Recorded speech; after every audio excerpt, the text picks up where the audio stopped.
What is good, guys? M.V.K here, back again. How's everybody doing? Welcome back to another edition of Indie Showcase. And here on today's episode of Indie Showcase, I finished reading a book that I got at MegaCon Orlando not too long ago. As always, I do go to, whenever I go to conventions, I am in the comic piles looking for items that interest me, and this book was very interesting. It's under Dark Horse, and it's called Angel CatBird. It's written by Margaret, Atwood. Johnny Christmas does the artwork. This was one of the books that I got from MegaCon this year. It was funny. Me and my bro, y'all know him as Mr. Multi, Ty. We were in a comic book bin, and we were looking for books and things like that. And I pulled this out, and he said, "Dude, you need to get this.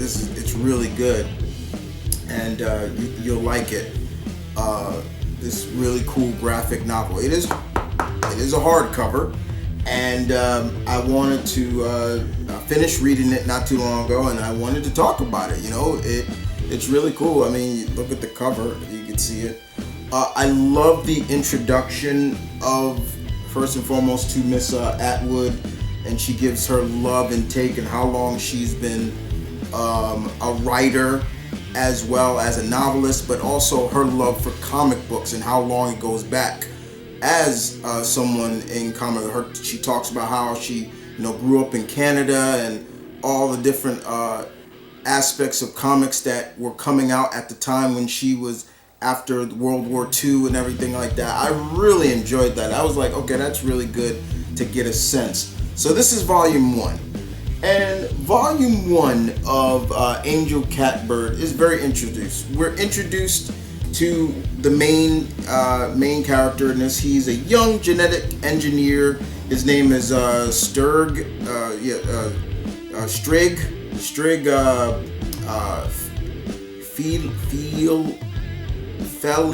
Fellis. I think I'm saying his name right. And he works for this company, and their boss is a real rat face. No, I mean literally a rat-faced prick.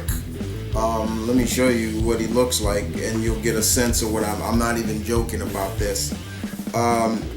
He works for this company called Monroid Industries, and the boss is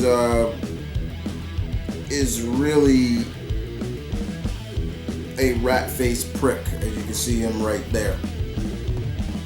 Looks like a rat, and he hangs around rats and things like that. Now, he is trying to get this code of this DNA splicing mutagen, in a sense, and what he wants to do with it is rule the world, give it to his rats, and they mutate, and he can take over. This guy is sick. He wants world domination. Little does he knows, Sturge is a really remarkable young man, and he is to the point he's able to break the code of all the other engineers that have tried, and also all unfortunately have died. Strig is also introduced to Kate Leon, and Kate she runs she's in another department of the company. I think she runs sales or so. I think it was that. And marketing. She's the marketing director, and she's telling young Strig, be careful. The last 2 people that have tried engineers have ended up dead. One of them was a friend of mine, and things like that.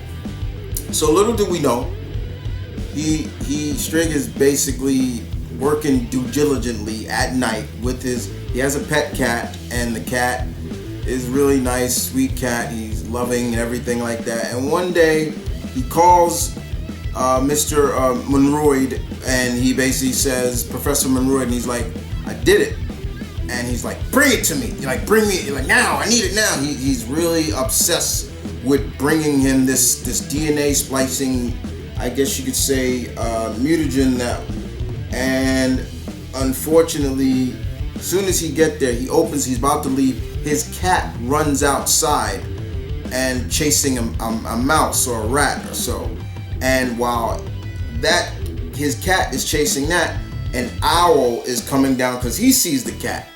He sees the rat. And so so you got two predators coming at this rat. And little does Sturge know is that Monroid has gotten to his house and he hits him. Hit and run. Boom. The cat goes flying up. His cat gets hit. I want to remember his cat's name because it's very important. His cat's name is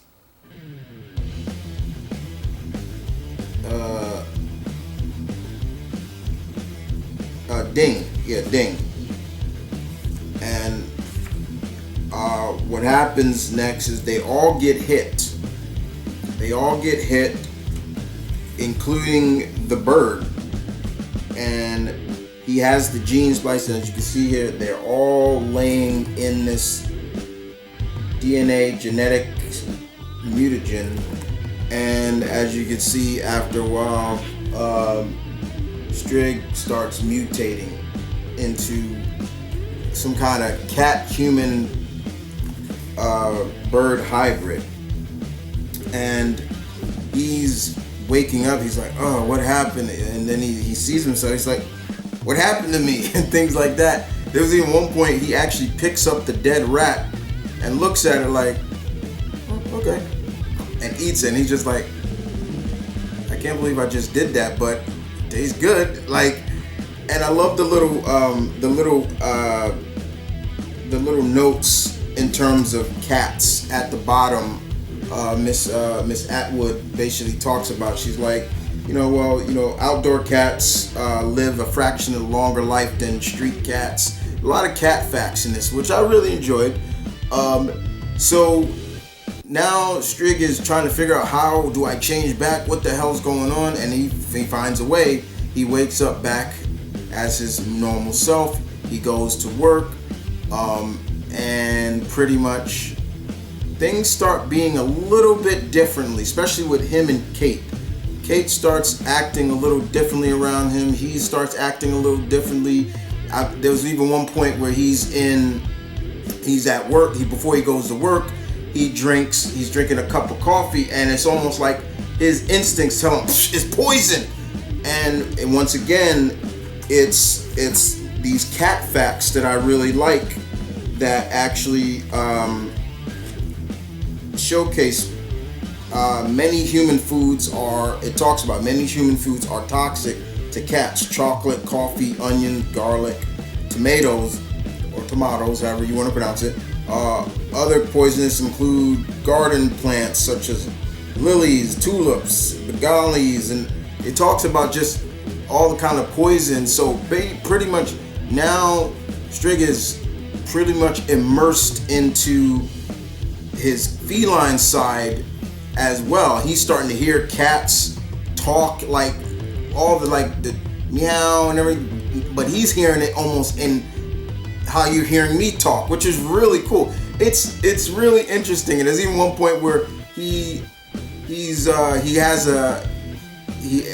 had a bird, and you see these cats like trying to grab for it, and they're like, what are you playing with it for? Kill it, eat it, do something. And he's looking at them like, what are you talking about? He's like, if you're not gonna eat it, then give it to me. It's so funny to hear these. He's just hearing cats. He's hearing birds talk. They're all like, it's just all this kind of stuff, because now his DNA has been so spliced with the owl, the cat, and everything like that.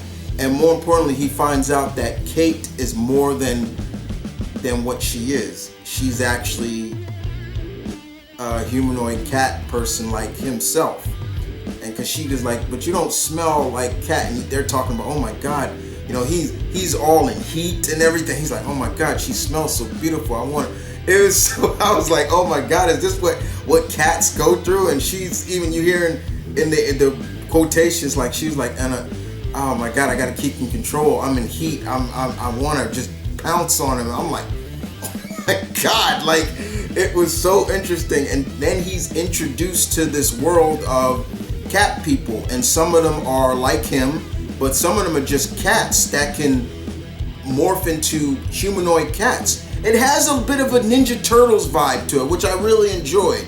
And it gets more in depth that Monroy knows more about him, and he still wants the DNA splicing mutagen, that's what I'm gonna call it, and he'll do anything to get it. Sturge is pretty much introduced to so many. There's even a vampire-like cat person here, and he even talks about, you got any blood and everything, and they're like, you're not serious, right? He's like, yeah, I've got 9,000 lives. I'm like, but he can turn into things, but we start to see that he's not the only animal kind of humanoid. There's like a raven, a character he met before, but he can transform into like a humanoid raven.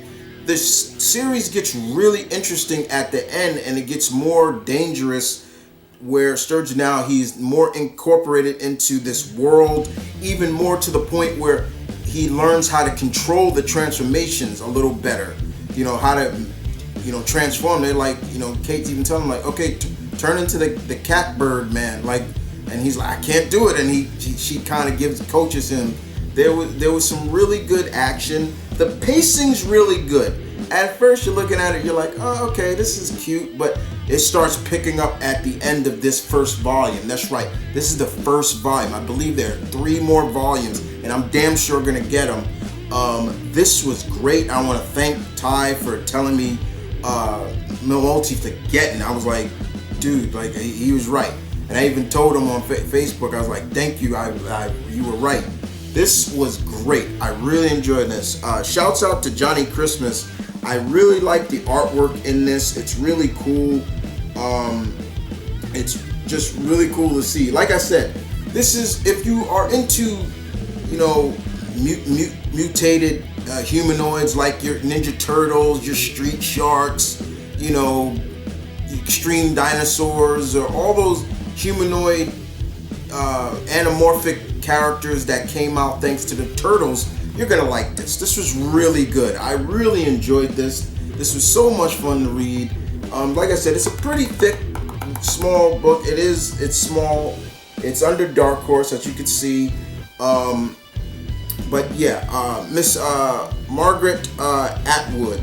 This was really good, ma'am. I really enjoyed this. I'm definitely gonna get the other books. I know they all are in volumes, but there's also just a big volume that has all 3 volumes. But it makes me wonder how, will they stop Professor Monroy and his army of rats. He's kind of like the Rat King. That's the basic way I can look at it.